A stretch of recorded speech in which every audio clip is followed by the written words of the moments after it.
իդեպ ի սկզբանե ներքինի եւ արտաքինը միասին չէր առանձիններ, մեր ավագ գործընկերոջ խորհրդով որոշել ենք առանձնացնել եւ պարզվել է, որ զգալի տարբերություն կա։ Արտաքին քաղաքականությունը սխալ են համարում 64%-ը, ճիշտ են համարում 32.2%-ը,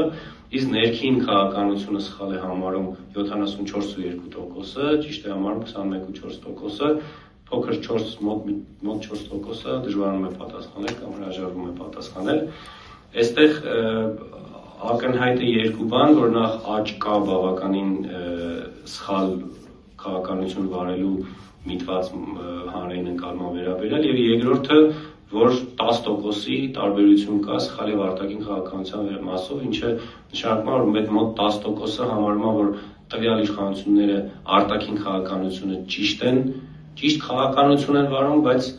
ներքին քաղաքականությունը սխալ են վարում, շուտով կտեսնենք նաեւ բացվածքը։ Սա մեր բոլոր հետազոտություններում այս հարցի պատկերն է՝ դեկտեմբեր, մարտ, ապրիլ, մայիս, հունիս, հուլիս, հոկտեմբեր, փետրվար, այս երկուսը փետրվարի արտաքին եւ ներքինն են առանձին։ Այստեղ եւս ուզում եմ մանրամասն անդրադառնալ այս պատկերին, ինքը շատ երկար կարելի է այս պատկերի մասին խոսել։ Նայեք, սկսենք դժվարանում եմ պատասխանել ինձ, այսինքն չկողմնորոշվածներին։ Դեկտեմբերին 2023 թվականի դեկտեմբերին այդ թիվը 33 էր, հետո իջավ 25, մոխրագույնի մասն ենք խոսում, ԴՊ-ն, ՀՊ։ 33, հետո 25, 17, 17, այսպես անկում ապրում։ Այսինքն, երբ որ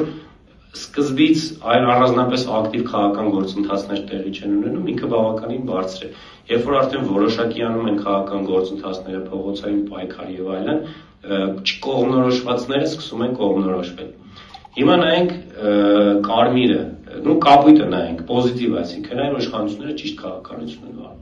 38.3% է դեկտեմբերին 2023 թվականին։ Հետո տեղի են ունենում նորից այդ Տավուշի անկլավների եւ այլի թեմայով քննարկումը, որը լուրջ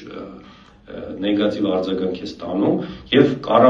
իշխանությունների վարած քաղաքականության ճիշտ համարողները 21.2% են իջնում, տոկոս է դառնում, ինչ շատ քիչ է,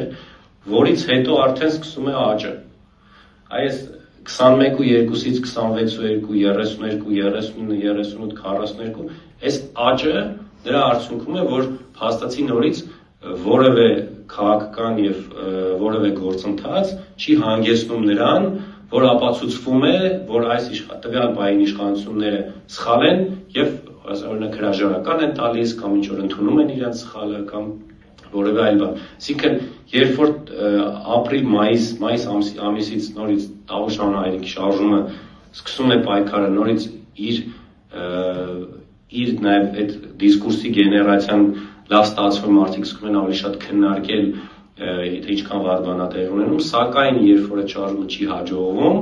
արդյունքում ունենում ենք պրոիշխանական, այսպես ասած, հանրային ընկալման աճ։